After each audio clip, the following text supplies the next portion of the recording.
Hello everyone, সবাই কেমন আছো? আশা করছি সবাই খুব ভালো আছো আর আমিও খুব ভালো আছি। আজকে আবারও একটা নতুন ভিডিও নিয়ে চলে এসেছি আর তোমরাও ভিডিওটা শেষ অবধি দেখতে থাকো। আশা করছি তোমাদেরও খুব ভালো লাগবে। আজকে হচ্ছে শুক্রবার আর এখন ঘড়িতে বাজে সকাল 7টা মতন। আর এই বেশ কয়েকদিন ধরে তো আমি সকাল সকাল একটু তাড়াতাড়িই উঠছি, তো আজকেও তাড়াতাড়ি উঠে গেছি। উঠে ফ্রেশ হয়ে এখন চলে এসেছি ঘরের সমস্ত কাজবাজগুলো আগে সেরে নেব। আর গতকাল রাত্রির থেকে না আমাদের এখানে প্রচণ্ড পরিমাণে বৃষ্টি হচ্ছে। আচ্ছা, তোমাদের ওখানে কোথায় কোথায় বৃষ্টি হচ্ছে আমাকে একটু কমেন্ট করে জানিও। তো এদিকে মশারি চাদর সমস্ত কিছু গুছিয়ে নিয়েছি। তারপরে এদিকে দেখো বিছানাটা ঝেড়ে জানলার পর্দাটাও না সরিয়ে দিলাম, বাইরের আলোটা একটু ঘরে আসুক। যদিও আজকে বাইরে সেরকম একটা রোদ ওঠেনি। তো এদিকে দেখো আমার বিছানাটাও গোছানো একদমই কমপ্লিট। তারপরে এক কাপ গরম গরম চা নিয়ে চলে এসেছি। এখন চাটা খেয়ে তারপরে ঘরের সমস্ত কাজবাজগুলো করব।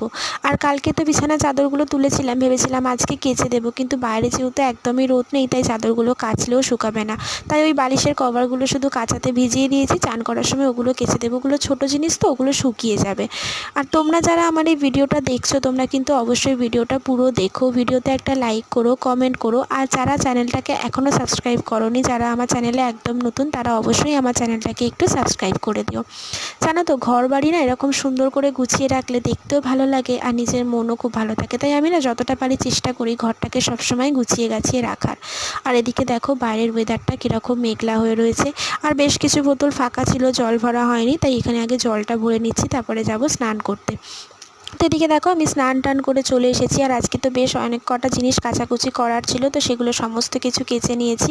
এখন মেলে দেবো। কাচাকুচি বলতে ওই বালিশের কভারগুলো আর প্রত্যেক দিনের পরা জামা কাপড় যেটুকুনি যা থাকে।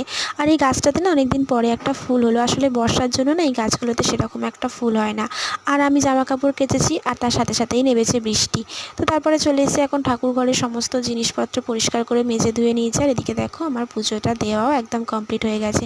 আর পুজো দিতেও মোটামুটি আজকে অনেকটাই সময় লেগে গেছে, যেহেতু চেষ্টা করছি সমস্ত কিছুটাই তাড়াতাড়ি করে নেওয়ার, কিন্তু তবুও একটার পর একটা কাজ করতে করতে না একটু দেরি হয়ে যায়।